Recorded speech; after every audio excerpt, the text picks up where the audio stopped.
Mustafa Bey, merhabalar. Merhaba Hüseyin Bey. Nasılsınız, iyi misiniz? Çok teşekkür ediyorum. Sizler nasılsınız? Sağ olun, teşekkürler. Bu vesileyle teşekkür ediyorum böyle bir konuyu gündeme getirdiğiniz için, bizimle iletişime geçtiğiniz için. Ben bütün üniversite arkadaşlarımız adına, üniversitelerimiz adına gerçekten yürekten şükranlarımı sunuyorum. Hassasiyetiniz, bunu bakanlığa da ilettim ayrıca. Yani Ticaret Bakanımıza da, değerli genel müdürümüze de, Fatih Bey'e de ilettim kendilerine. En son zaten Gonca Hanım'la da bir toplantı yaptık geçtiğimiz Cuma günü. Ben gerçekten hassasiyetinizden dolayı tekrar teşekkür ediyorum size. Bilmukabele, şimdi bu konu Mustafa Bey, burası çok büyük bir ülke olduğu için hem nüfus potansiyeli açısından zaten sunumda da toplantımız başladığında Mr. Asslam Bey konuyla alakalı geniş de bilgi verecek. Hintli öğrenciler, ücretli öğrenciler dünyanın dört bir yanına gidiyor. Türkiye'de güzel bir destinasyon olabilir, eğitim destinasyonu olabilir. Hem bu üniversite eğitimi bizim soft power'ımız, bizim ülkemizin yumuşak gücü. Bu açıda gördüğümüz için böyle bir programın faydalı olacağını düşündük. Sağ olsun bakanlığımız da Fatih Aydin Bey de onların da destekleri oldu. İhracatçı Birliğimizin sizlerin de konuyla alakalı yönlendirmeleriyle umarım güzel işlere vesile olur. Sizin üniversitenizin Hindistan'la alakalı Hindistan'la olan alakasının da farkında olmuş oldum bu vesileyle görüştüğümüz için. Tekrar teşekkürler. So good afternoon everyone. This is Hüseyin AYDIN. I am the commercial attaché in Consulate General, Turkish Consulate General in Mumbai. I have been here around 2 years. So I would like to thank you all to participate this webinar. And it is very nice to interest of our Turkish universities and all our universities and education institutions in India market.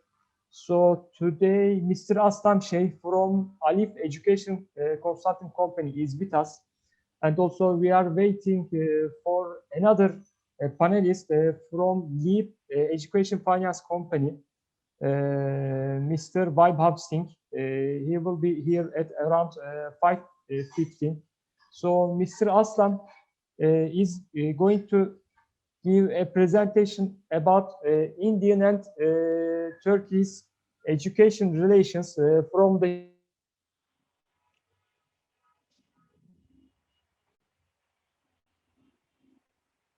way of communication between Turkish universities and Indian relevant institutions like Indian private high school, and in this way we can get some more Indian students in our country, because I believe it is very important to attract Indian students into our country. Indian people are everywhere, so why not Turkey? And Turkey can offer them very good opportunities in many fields, from the MBSS to, let's say, gastronomy, hotel management, etc. So now I'm going to floor to Mr. Asslam SHAIKH. Thank you very much, Mr. Asslam, again to be here with us. Floor is yours. Thank you. Thank you very much, Mr. Asslam. Sayın Ateş'e izin verirseniz Sayın Başkanımız Mustafa AYDIN da bir açılış konuşması yapmak istiyor. Elbette. Sayın Başkanım, kusura bakmayın. İrticalen geliştiği için atladıysam mazur görünüyorum. Estağfurullah, estağfurullah. Öyle şey olur mu? Asli olan sonuca ulaşmaktır. Ben çok değerli Hüseyin Bey'e, değerli Ateş'imize başta da söylediğim gibi yapmış olduğu bu katkılardan dolayı, bu hassasiyetinden dolayı kendilerine çok teşekkür ediyorum.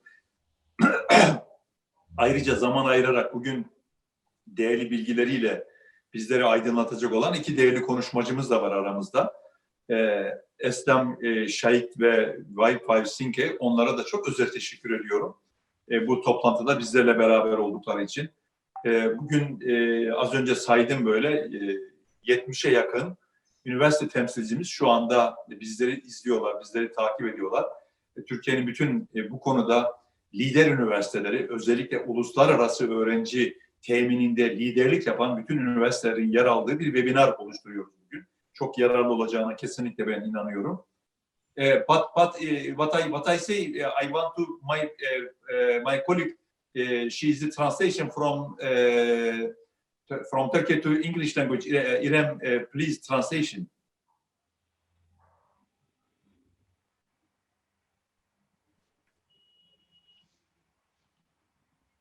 İrem Hanım'ı alıyorum panelist olarak.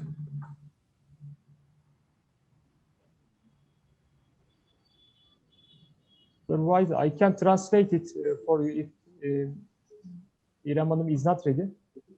Aldım sanırım. Okay, perfect.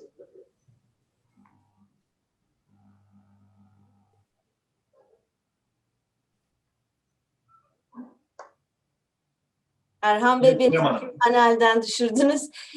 First of all, I'd like to thank our valuable commercial attaché for organizing this event.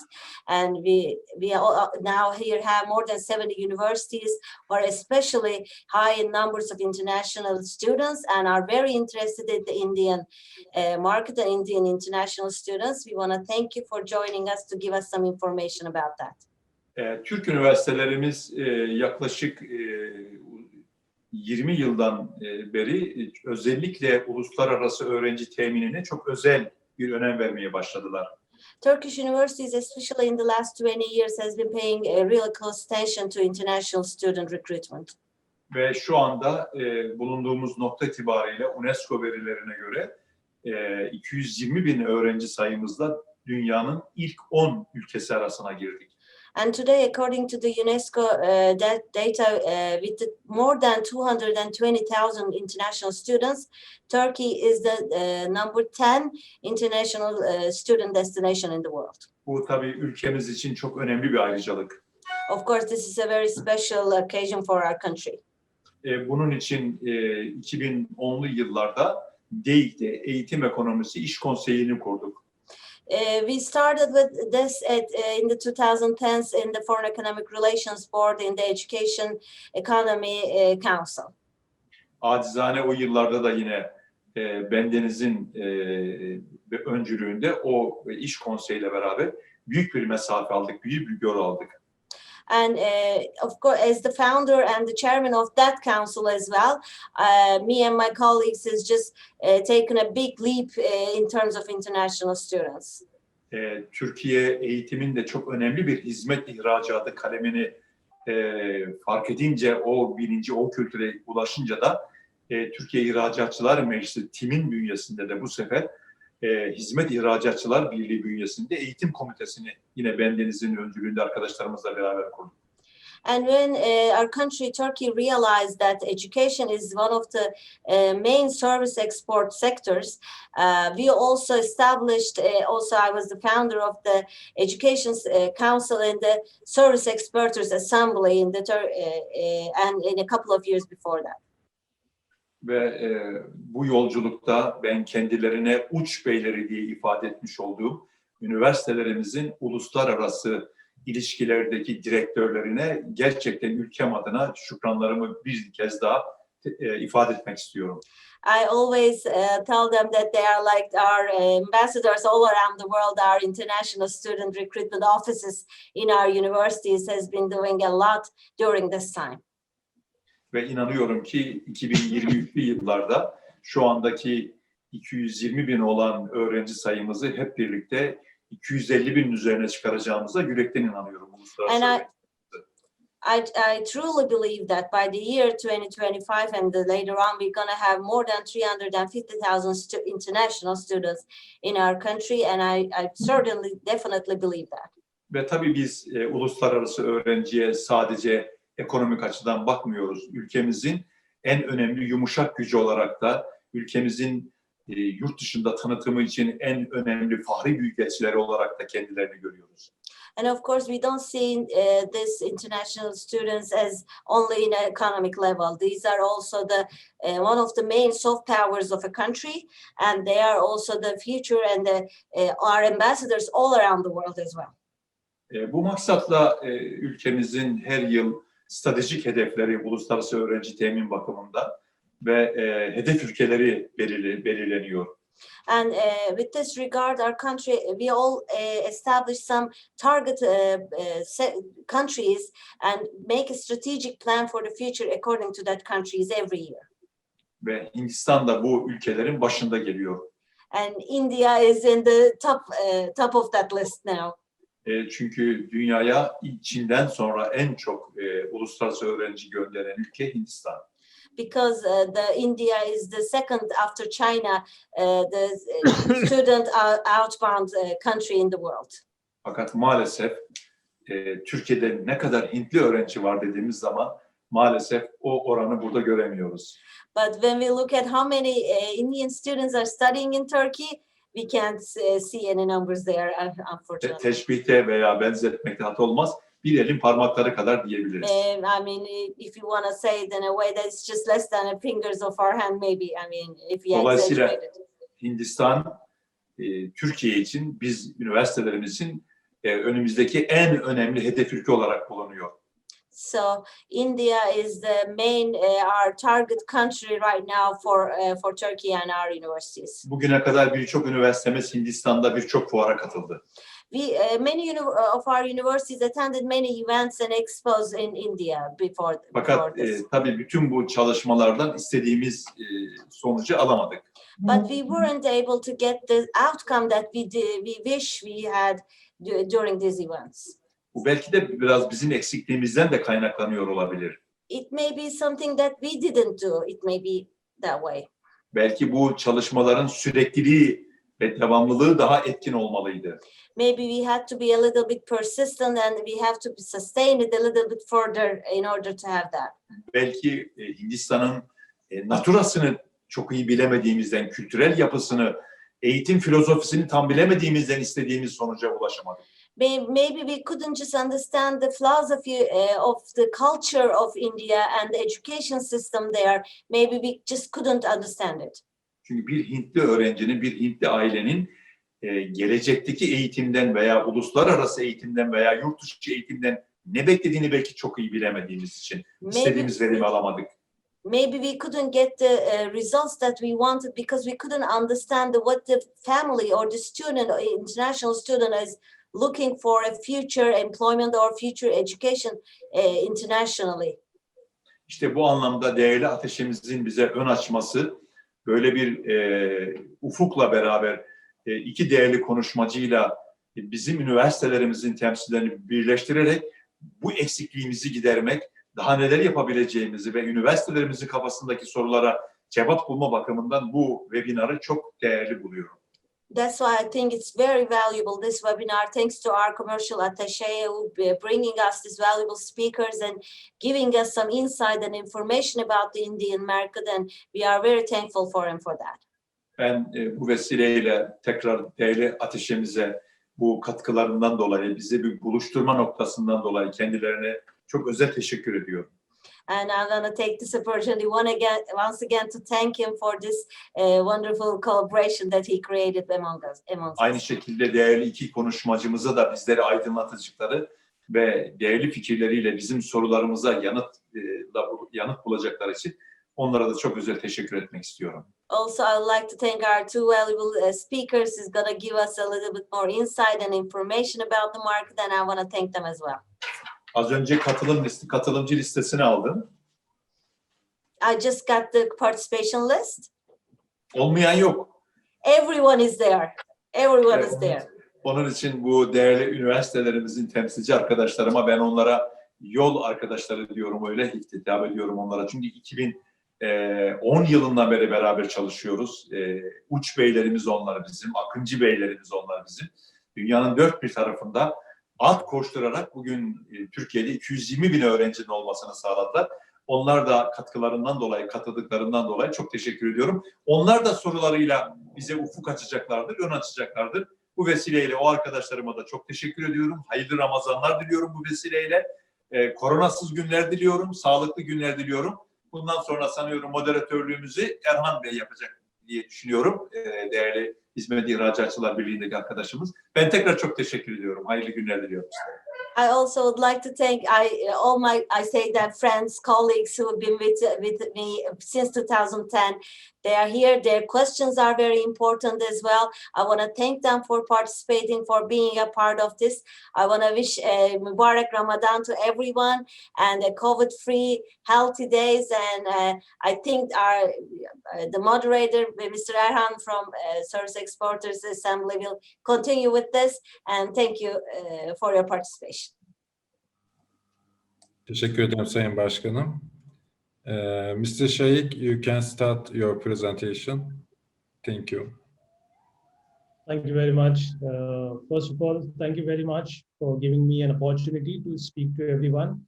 And with this opportunity, I would like to welcome everyone and say Ramzan Mubarak for this holy month.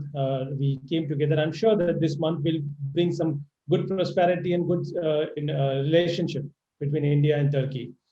I would also like to thank Mr. Hüseyin AYDIN. He's a very futuristic leader in his office, and I'm sure that the short conversation which we had in a networking session has translated into this beautiful event in such a small time. So I would like to congratulate Mr. Hüseyin AYDIN for your persuasion and for taking the proposal further so quickly and making it real in no time. And thank you, Iram and Aran, for doing this coordination work. Thank you for your support. With this, I would like to welcome all the universities who are participating. Thank you very much for your time. My purpose here, I've got 30 minutes, so I'll start from here. And then a point is to make sure that you get a good glimpse and good introduction of an India market. Of course, the time is not good enough to explain a lot of things which I would otherwise like to talk about. But in a given short span of time, I have prepared some to-the-point insights, which I'm hopeful will be helpful for you to take your future decision to explore India market. And I've also noted down your questions. Some of the questions can be answered through the presentation. And if we have a time, we can take up the remaining questions. And for that, I would like to share the screen to take the presentation forward.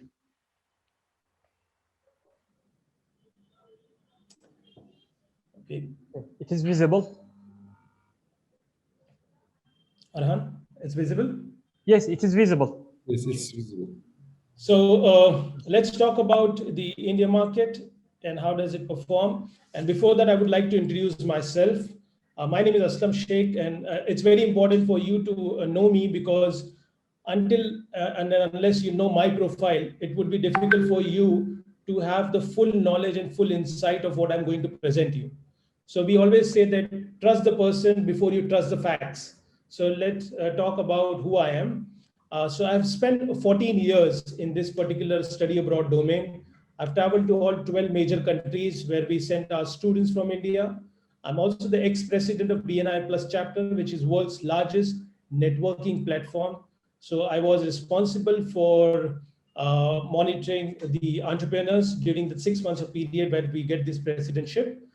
So I know the entrepreneurs and fathers' point of view when they want to send their kids. I'm also on the board of various institutes like Bombay Industry Association. It's India's, and Bombay is one of the oldest association where we met Mr. Hüseyin AYDIN. I'm also into the academic committee of that association, whereby we are responsible to create internship opportunities for Indian students during the study period. And I'm also the founder and CEO of company Alif, who is responsible for sending students abroad for higher education. As a company, we represent 200 plus universities across 14 countries. These are some of my achievements. I've been last year named as the top 10 consulting leaders in India. I've also been awarded the Genius Award by the Times of India Group, which is India's largest daily newspaper group. I've also received a lot of awards in terms of as a speaker for various events on study abroad. These are some of the affiliations. The ISEF is the world's largest body responsible to promote international education. I'm on the panel of that. I'm also a member of NAFSA, Singapore Education Specialist, Webinarı, to name the few. Now, let's talk about India and Turkey. And I believe before getting into India, we need to know what connections and what relationship we already share with Turkey. And when I was doing my research for this presentation, I found out some very interesting information, and I would like to present to you. So the first fact is that, Mr. Abdul Majid, of course, is the last Khalifa for the Ottoman Empire. And to the left is Mr. Usman Ali Khan. He was the Nizam of Hyderabad, which is the state, the city in India.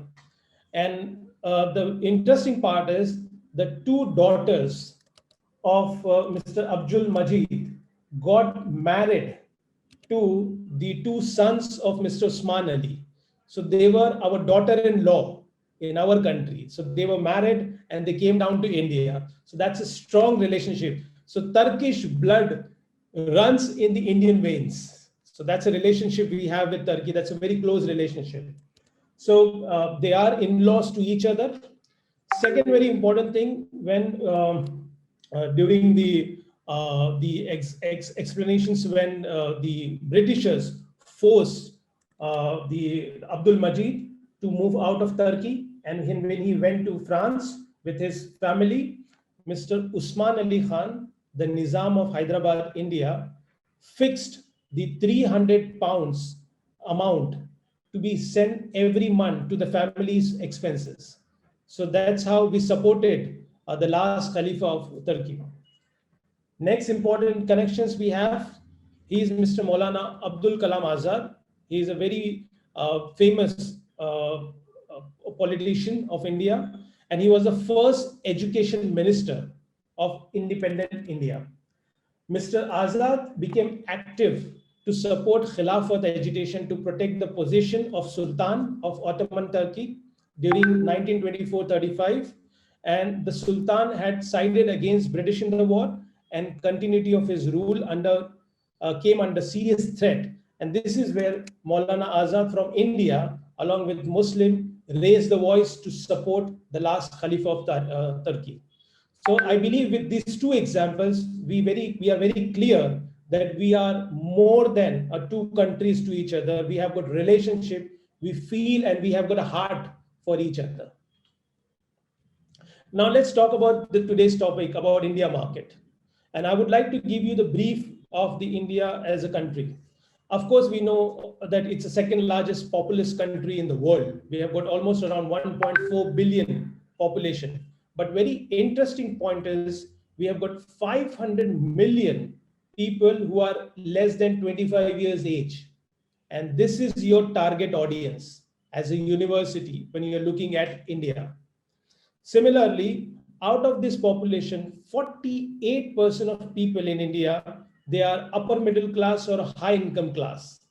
It means they can afford to go to abroad for higher education. Let's talk about the student preferences. What do they prefer in order to study?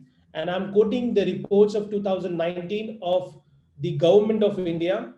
And as per the Government of India records, 36% students joins arts, humanity, and social sciences in India.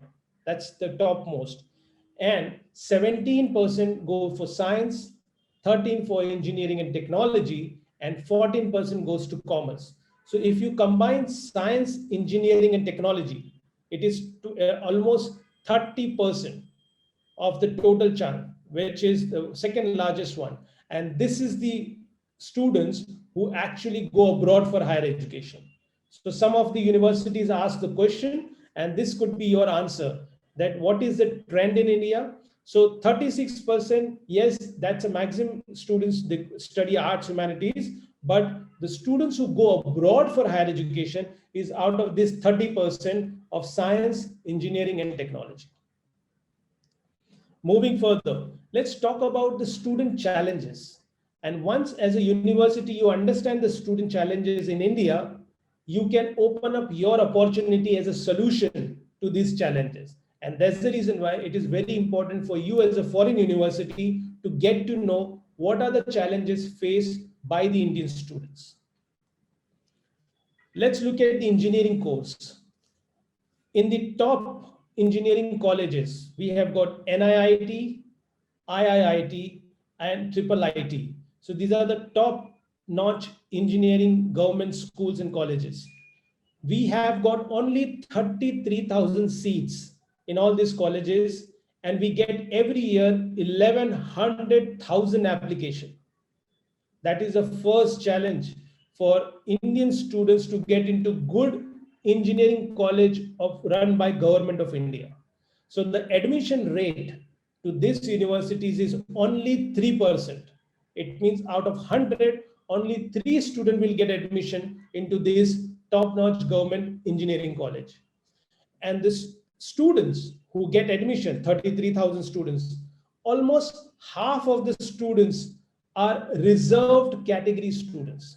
What do I mean by this? We have got a different class and creed in India.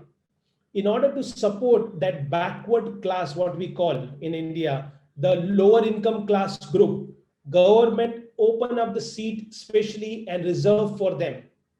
So if you see, out of 111,000 application, only 33,000 students get admission, and out of that, half of the seats are reserved for those class of people.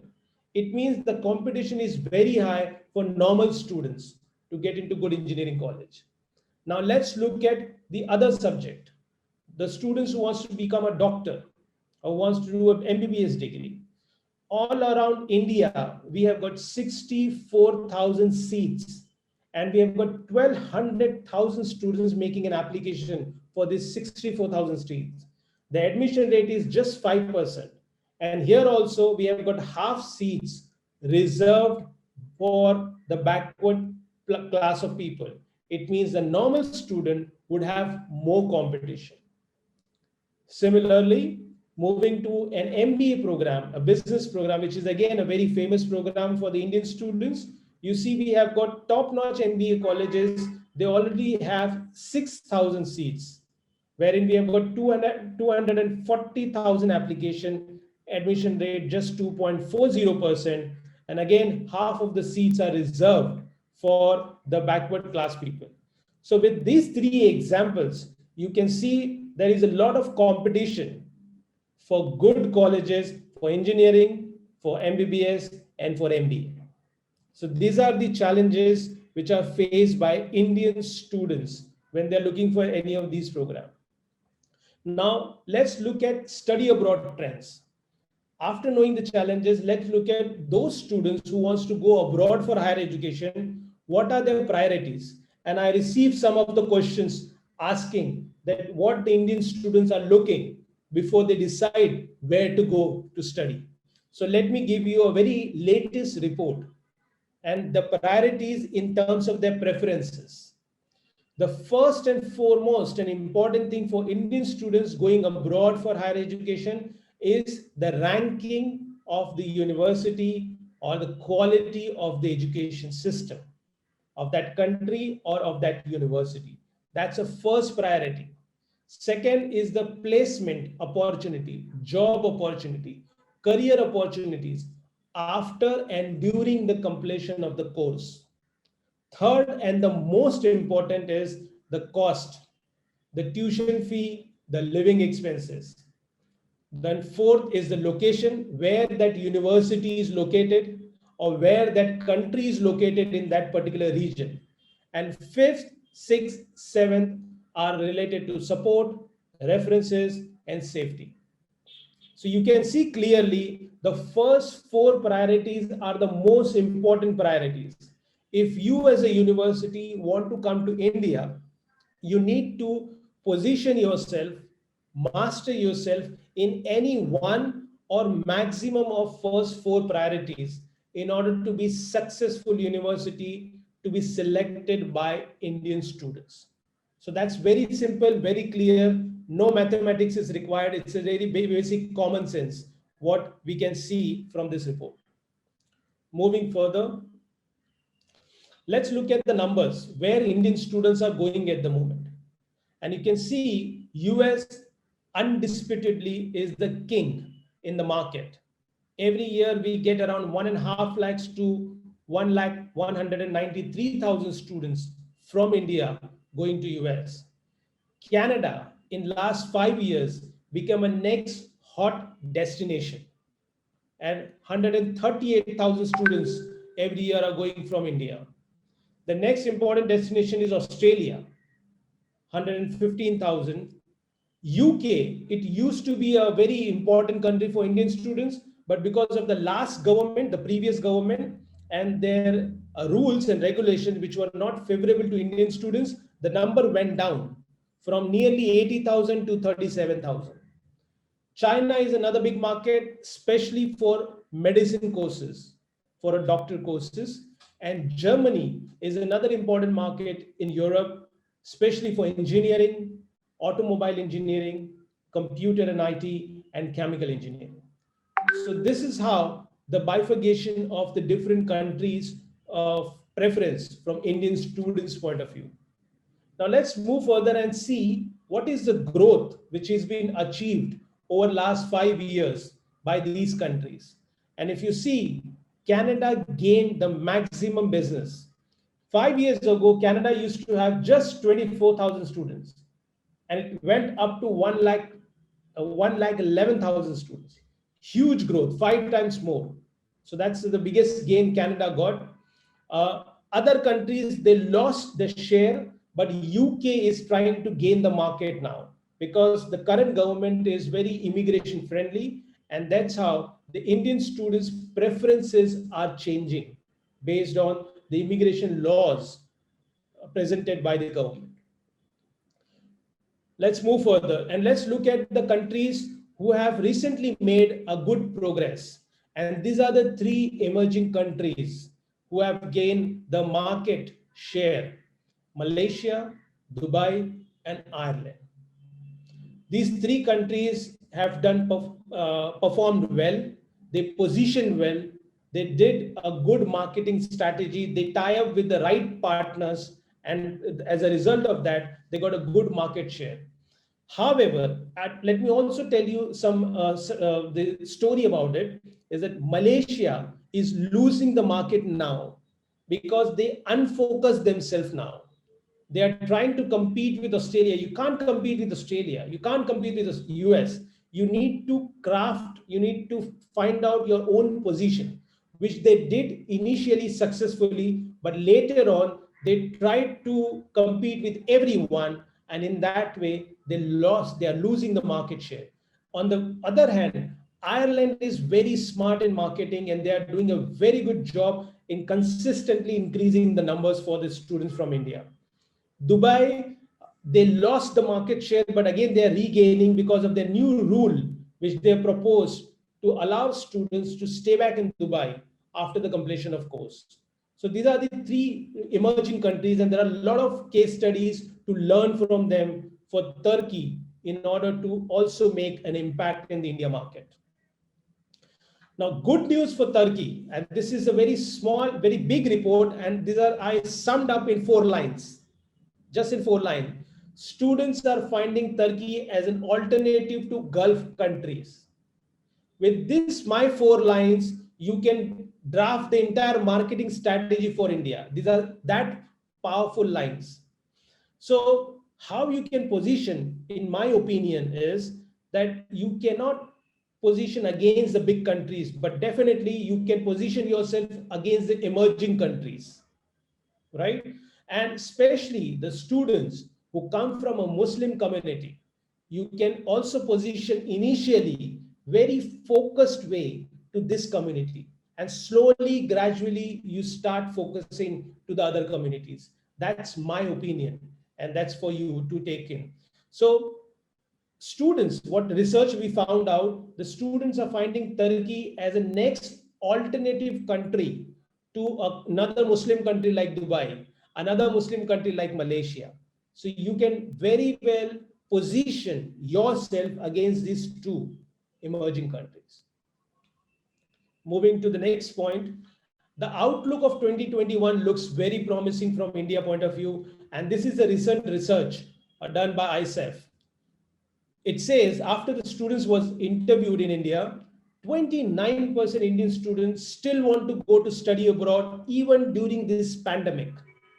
So it tells you a lot about Indian students' decision of going abroad for higher education or their aspiration. And you can see the growth register for Canada, 351% growth Canada registered in last 5 years. And hence, one more point which I would like to add, especially after the Chinese market collapsing, the government is shutting down their gates and foreign countries are not so welcome towards China. The other next big market is India. And if you have got these figures in front of you, it tells you that why should you look at India market for the future growth. And as Dr. said very clearly, Dr. Mustafa said very clearly, Aydin, that after China, this is another market, and we are likely to take over China if the way we are continuing our progress. Now, let's talk about this, how to recruit the student. And some of the questions have been asked by the universities. What are the ways to recruit the students? And I would like to complete here in this answer. So according to me, there are simple two ways. One is institutional and second one is non-institutional. And institutional means you approach the high schools of India. High schools, we mean to say 12th standard, 10+2. So you approach to the high schools and the students who are in 11th standard, so that you can start seeding the idea of them looking at Turkey as an alternate option. You can also start looking at colleges and universities. So if you are an engineering university with a master's degree, then you can go to the engineering colleges who are offering bachelor program to their third year student, because in the fourth year, most of the engineering students already take decision. So it's better to go into the third year and approach the students and offer the reasons why should they look into the Turkey market. If you are going to the management colleges, the business colleges, to promote your master's in business courses or MBA, then in that case, you should go into the final year students, because the degree is for 3 years. Second year students would not be interested. They still want to enjoy the college time. And when they come into final year, they would be more interested to know what should we do after our graduation. So for business and management colleges, it is advisable to go into the final year and talk to them. So these are the two simple ways of institutional marketing. Let's move to the next, non-institutional marketing. And this is where the agent network and digital marketing comes into picture. Now, agent network is the largest form of recruitment. That's the easiest form of recruitment when you want to start your activities in India. You may not like it, you may not agree to it, but this is the largest recruitment source from India. Just imagine all the 43 Australian universities, their 94% students to Australia from India comes through agent network, 94%. However, for US, it is just 20%. So it really depends who you are and what kind of channel you want to select in order to recruit the students. Digital marketing is another new way to reach out to the audience directly. But let me caution you here. You can reach out and you can brand, but Indian students and parents, they still want to feel you. They want to see you. They want to hear more often you. And that's the reason why, for branding purpose, it may be a good idea to use digital marketing, but you cannot necessarily expect the recruitment to happen whilst you sitting in Turkey and students applying you online. It's very rare to happen. It is not going to happen. It's good for marketing. It's good for branding. So some of the universities asked the question, can we recruit directly through digital marketing? The flat answer is no. Digital marketing is good for marketing, good for branding, but not necessarily for recruitment. So I hope that this is clear. Apart from that, there are other channels also but we have got a limited time. So I'm just focusing onto the main channels, how you can approach. Now, before I put forward the plan of action, I would also like to put a note of caution. Some of the universities have made a mistake, like Spanish universities. What they tried to do, they came down to a consulate and they expected consulate to find out the schools for them, have a meeting with them, and then do the presentation, and they expect the student will come. It doesn't happen in India. In Europe, it may work, but in India, you have to have somebody in India on your behalf who can be available for students and parents to suggest them, to guide them, to handhold them. And our students and parents, they expect a lot of spoon feeding. So that's the reason why you have to have your strong presence through any of these channels in order to recruit the student. Moving to the next point in the last section is the plan of action. Now, what should you do as a university after knowing these facts and figures? So these are the questions which I have drafted for you, which might be helpful for you to identify the answers before you look at India market. For example, who is your target audience? Whether it's a bachelor student or master student. One of the questions asks, India is predominantly a master student market. It means a student who are graduating from India, mostly these are the students in large number, around 70-75%, they are going abroad for higher education. Undergraduate market is increasing, but it is slow, and postgraduate market is huge. So who is your target audience? That's what you need to identify. You also need to identify whether you want to promote all the courses, or you want to focus on to any one particular course or one particular field of education, say engineering, or you want to focus mechanical engineering, right? Or you want to focus business management. So that's what you need to decide. What preference you are offering to students. I showed you those 7 parameters on the basis of which student recruit this student go abroad. Out of those 7, 4 are very important. So out of this 4, what parameters you are very strong at that you need to identify. Third, how will you position yourself as a university in India? For example, you would like to position as the top ranked university of Turkey, or you want to position a global university which has got a lot of international students on its campus already, or you want to position yourself a community university, say for a Muslim community, like US has got some of the university which called Catholic University. So they position themselves as a Catholic oriented university, right? How do you want to position? What programs you want to push, which I've already mentioned. Which Indian region you want to focus. India is such a big country. Where you want to go and recruit. North India, South India, Central India, or East India, right? That you need to identify. One of the questions was asked, from where maximum students go from India? The answer is North and South. These are the 2 potential regions in India from where the maximum Indian students go abroad for higher education. But you need to decide, North is very big, South is very big. In South, we have got 4 states. Where do you want to start from? So based on what other answers you give, maybe we can help you to identify the right city, right region, right place. Next question. What is the right channel of recruitment? I showed you the channel of recruitment. Plus, there are a few more.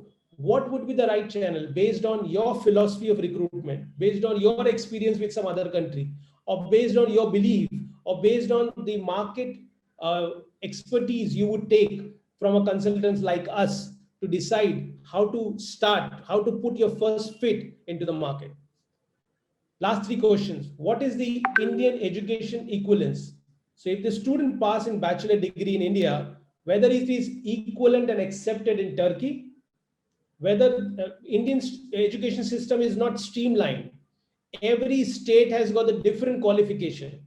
We don't have a uniform qualification. We have got different boards.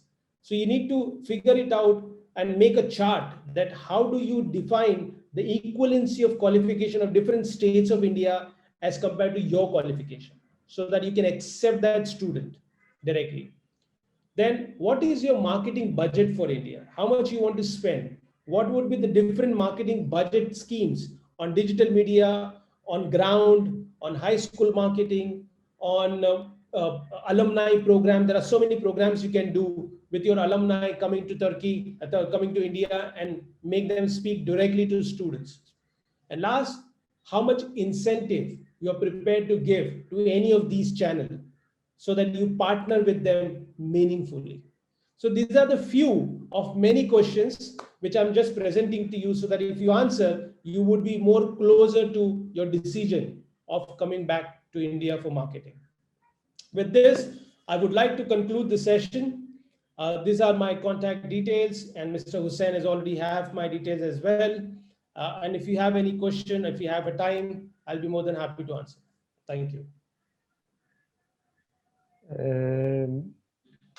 Mr. Asslam, thank you very much for your very valuable insights, and I have found you very specialist in education sector since I met you, and thank you very much. It is very well prepared presentation. Now we have around 70 Turkish universities with us now. And you try to cover all questions as much as possible. So let me summarize your points. Admissions is very big challenge in India with this huge population, and also we can easily see around us in this country. And also the motivation of Indian students going abroad is very important, and you will try to analyze this. And I think the immigration rules for the destination countries is very important. So I have observed this when I used to study in the UK. When the UK government changed the immigration rules, the international students decreased. It was around 2013 to 14. I remember this time. And another point, Turkey can be a good alternative to Gulf countries for Indian students. Turkey is very cost-effective, may be very cost-effective country for Indian students in terms of accommodation, living expenses, tuition fees, etc. And also, we as a country, we shouldn't only focus on Muslim Indian students. So we should, I think, from my perspective, we should put our perspective much more larger, because Muslim people are just 15 to 20% of the whole population in India. But Turkey can be a good country for Muslim students. I agree with you. And analyzing the market, first, your advice is very important for our Turkish universities. They should be aware of their target market. What is their target market? So India is very huge country with huge population. So where should they start? And you have mentioned some options, and I think they can consider. And also regarding their programs, regarding their recruitment, regarding their, let's say, reputation in India, because now in the Turkish university is not now in India. I mean, in general sense, no one knows about Turkey. Then their promotion activities and their reputation, their maybe rankings can matter here. So far so good, and I try to summarize your all points. I hope this meeting will be very efficient. So if we have any questions or any point from the participants, they can write in the chat section, and I can easily share with you. Then we will be very happy to hear your other feedbacks. Okay, so if there is any other questions, if you think your questions is not covered, it can happen because our time is very limited, and I feel very lucky to have Mr. Asslam Shaikh, because he is very well prepared and he tried to touch upon everything. So then we can continue.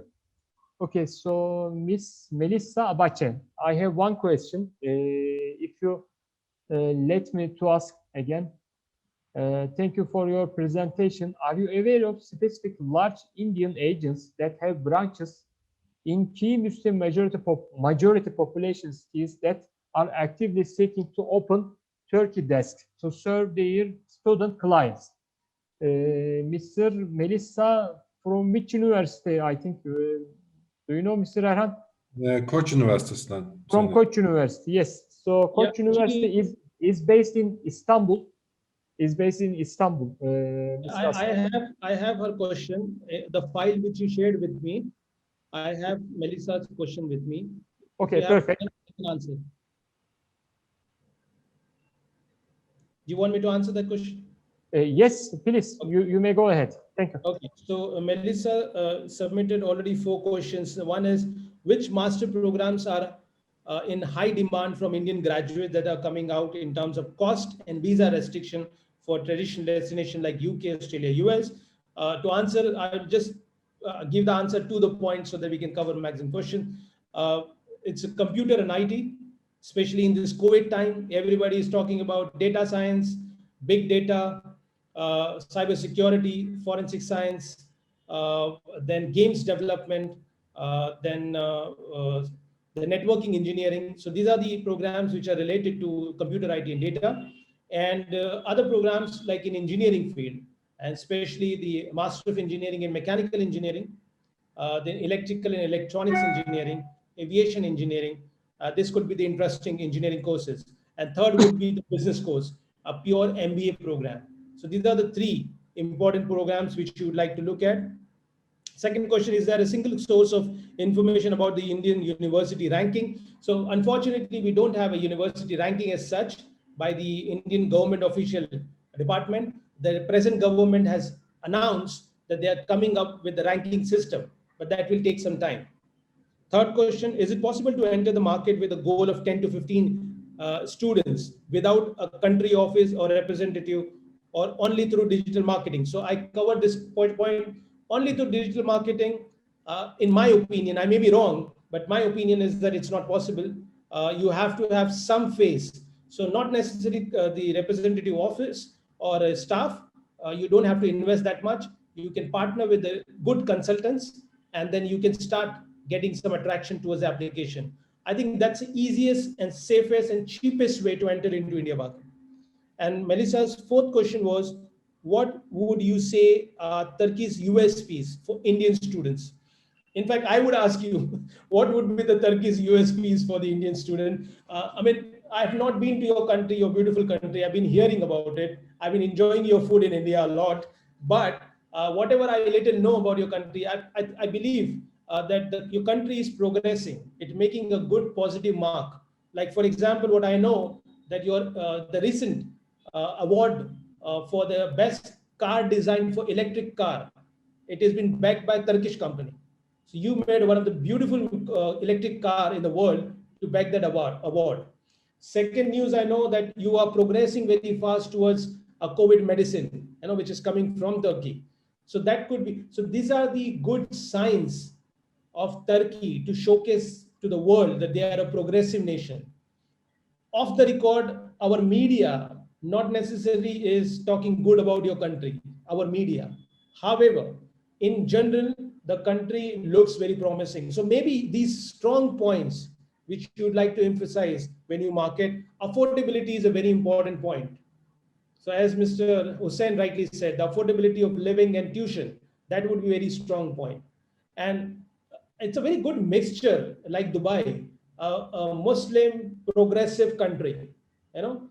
So maybe you can plan according to that terminology, and that could be another important point. So I hope that your 4 questions are answered.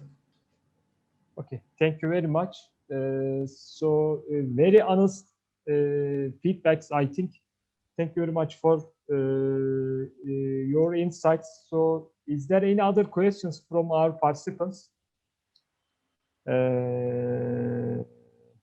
Okay, so let me check it. Is it in the chat screen? Thanks for the presentation. I am representing Izmir University of Economics. Can you please comment on the government financial support given to Indian students who wants to study abroad? Are there any accreditation list that Turkish universities should be included? So, Izmir city in the western part of Turkey, Mr. Asslam, please, you may go ahead. Yeah. So, according to my knowledge, there is no special arrangements by Indian government with any government for a special scholarship fee. They do have some scholarship, but it's very competitive. And the audience, the students, what we are looking for may not be competent enough to get that scholarship necessarily. So what I believe is that in order to have a financial support, they can reach out to the education loan. There are lots of banks who are there in the market who can assist the students for the education loan from as low as 2 lakhs rupees to as high as the full tuition fees and the living expenses. So the other speakers is not with us today. He's very busy. He's very busy. So I'm sorry about this. Mr. Vaibhav Sikh is from education finance company based in Bangalore. He will be with us, but now for several reasons he is not able to attend. So Mr. Assam, I have one question. How Indian students can finance themselves their education, abroad education in general sense? So there are some resources from the family, from the financial institutions, maybe from, let's say, borrowing some money from the relatives. I don't know. How do you see this? How do you see their, let's say, their resources in general sense, please? I would give you this questions answered in a more philosophical way. Sure. Indian parents, they are very emotional when it comes down to the children's education. They will do everything and anything in order to get the funds raised to support the children to get the best education, whether in India or abroad. Doesn't matter. Like we have in Turkey. It is very similar. Yes, please go ahead. So parents would use their saving. They may even sell off their property. They won't mind, but they want their kids to have a better education. So that's a first and foremost. The education support comes from the family. And if the family for some reason cannot meet, then they will look out for the scholarship or for the education loan. I see. Okay. So we have one more question. Thank you very much. We have one more question from InterSuez company. They are my guest. So they are asking, what kind of job opportunities do the Turkish students get in other Middle Eastern corporations after graduating? Are the Middle Eastern corporations from Saudi, UAE, Bahrain, etc. come to Turkish universities to recruit? So I may not be the right person to answer, I guess. I see. Okay, perfect. So what kind of job opportunities do the Turkish universities get in other Middle Eastern corporations after graduating? Okay, I really don't have any idea, but thank you for the questions from InterSuez company. So any other questions, our participants? Any other questions? Yeah, one question was here. Yeah, Short if I skip any questions, yes, please. Yeah, what's the difference between Indian school certificate and high school certificate? So Indian school certificate is equivalent to 10th standard, and high school certificate is equivalent to 12th standard. Another question was here about the major courses of attraction. It's engineering, medicine, IT, and business. These are the 4 major courses which I believe you must concentrate on. Okay, so very nice. So what about gastronomy and hotel management studies in our country? Because Turkey is very nice tourist destination country with very nice facilities, hotel facilities, accommodation facilities, and also I think we have some universities offering gastronomy studies in Turkey. Either private universities or state universities. Maybe you can touch upon this thing because I have seen your background. You are interested in this field. Maybe you can. We can be very happy to hear your feedback on this. Sure, sure. So what we do before giving a direct answer, we are largest recruiter of Indian students to Switzerland, which is famous for hospitality management, culinary courses. And we have got 10 years of experience in doing so. And Mr. Hussain knows we work very closely with Swiss Embassy as well. So it's not a very big market from India point of view. However, we do have interest, and that would become within the management field, which I told you, the 4 fields. So within management, you can take the hotel management, which could be the small but important part of the students going abroad. One area which is, there is a gap. If Turkey universities can fulfill that gap, that would be a winning proposition for you. And the gap is, for hotel management courses, usually you find the fees is always on average or they are little expensive. Like Switzerland is very expensive. Not everybody can afford Switzerland. After Switzerland, there is only one country, Hungary, which has got a little 40 to 50% lesser fees. But then after that, there is a gap. There is a market space. And what fees Turkish university have, if with that fees, you can offer hospitality and culinary courses, that could be a market for you for that particular price point. I see. So actually, you are totally correct because first our universities should find the gap in the market. India is a very huge country, so it is not easy to enter. But first, they should need guidance. So the guidance can be, let's say, agent, can be representative. I don't know. It is beyond my office. So our participants should decide this one. And after our universities find the gap in the market, I think it is very easy to attract some Indian students. So actually, it is applied to not only education sector, also our bilateral trade between two countries. We always advise our companies first try to analyze their target market. If there is a gap in the Indian market, then they can be successful. Or they should find a proper partner. They should find proper distributor. So it looks like it is applied to every part of the economy. Yes, you are correct. Thank you very much. And if we don't have any other questions, so we can conclude the session. And in the end, if Mr. Mustafa AYDIN or any other participants, just 1 or 2 minutes, we will be happy to hear your feedback, our participants. But please be very short because now we are running out of time.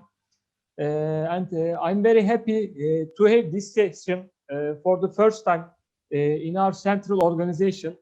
And Mr. Asslam, your feedback, your first-hand experience in this sector will guide our universities or our universities. I think it is very valuable. So we can hear one or two participants last words feedback if available. Thank you very much. Yes. So anyone can take the floor and can speak 1 or 2 minutes. Thank you very much. Please, Mr. Mustafa AYDIN. Hüseyin Bey çok teşekkür ediyorum. Thank you very much. Welcome. Gerçekten çok memnun olduk, çok mutlu olduk. Değerli dostum, değerli ateşemiz, arkadaşlarımızla hep beraber çok müstefid olduk. İstifade ettiğimiz yararlı bir çalışma oldu. Hizmet İhracatçılar Birliği'ndeki arkadaşlarımız Can, Erhan Beyler, onlar da bütün bunu bir özet rapor haline dönüştüreceğiz. Sonra diğer üniversitelerimize de katılamayan, ki çoğu şu anda hepsi burada zaten, böyle bir değerli bir rapor da elimizde olmuş olacak. Ben çok teşekkür ediyorum sizlere ve değerli konuşmacılarımıza. Bizler de teşekkür ederiz Mustafa Bey. Biz de sizlerle bu vesileyle tanıştığımıza memnun olduk. Sağ olun, sağ olun. İrem Hanım, pardon, buyurun. excuse me, pardon. Buyurun Hüseyin Bey. Hakikaten ben Aslan Bey'in bu kadar kapsamlı bir şekilde bize katkı sunacağını tabii kendisine güvenmiştik, şey yapmıştık. Beni ayrıca memnun etti. Onların dışında umarım bir başlangıç olur Hindistan pazarını tanımak için. Çok teşekkürler. Buyurun. Teşekkür ediyorum. I'd like to thank our valuable speaker and of course our commercial attaché. We have all our universities here listening, and hopefully the result and the report of this webinar will be just a start for the future collaboration of the both countries. Thank you very much. Peki. Thank you very much. So, Mr. Aslam, first, I would like to thank you again with your honest contribution to Turkish universities, because since I met you, I have seen you as Turkish friend, and I can feel your approach to Turkey, and I'm very happy. And we get in touch again. Now I am concluding the session, and our participants, maybe if you want, you can write my email ID, mumbai@ticaret.gov.tr. If you have any other questions, I will be happy to answer and to help you. We are multi-sectoral person in this country, because I'm not a specialist in every in every sector in India, but we will try to cover as much as possible, and it is a very good starting point for everyone to approach Indian universities, Indian students. So, Mr. Aslam, we can conclude the session. We can get your last comments. Thank you very much. Hüseyin Bey, tekrar çok teşekkür ediyoruz. Allah'a emanet olunuz. Sağ olun. Sağlıklar diliyoruz. Sağ olun. Bu şekilde aynı zamanda değerli konuşmacımıza da çok teşekkür ediyorum. Gayet güzel bilgiler verdi. Bütün arkadaşlarıma hayırlı günler diliyorum, katılımcılarımıza. Teşekkürler. İrem. I would like to wish everyone a wonderful day. I want to thank our Mr. Assam for this presentation, and of course Mr. Hüseyin AYDIN, our commercial attaché, for this webinar. And thank you very much, everyone. Thank you. Thank you very much from India. Thank you very much for arranging this event. Thank you, Dr. Mustafa. It was really a pleasure to also listen to you. And I would love to visit sometime in near future to Turkey and experience your hospitality by being there in your country. Yes, yes. So you should visit Turkey when possible after this COVID. Turkey is a very nice country, and every Indian people who have been Turkey before, they want to visit again. Turkey is very unique country for all parts of Indian people, not only Muslim people. This ring, this is the Turkish ring. I bought it, and it's very beautiful, and it's very close to my heart. So that's how I love Turkey. All right, perfect. Tekrar herkese teşekkürler. Hep herkese iyi akşamlar dileriz. Görüşmek üzere. İyi günler. Thank you very much. Bye-bye. Thank you. Bye bye.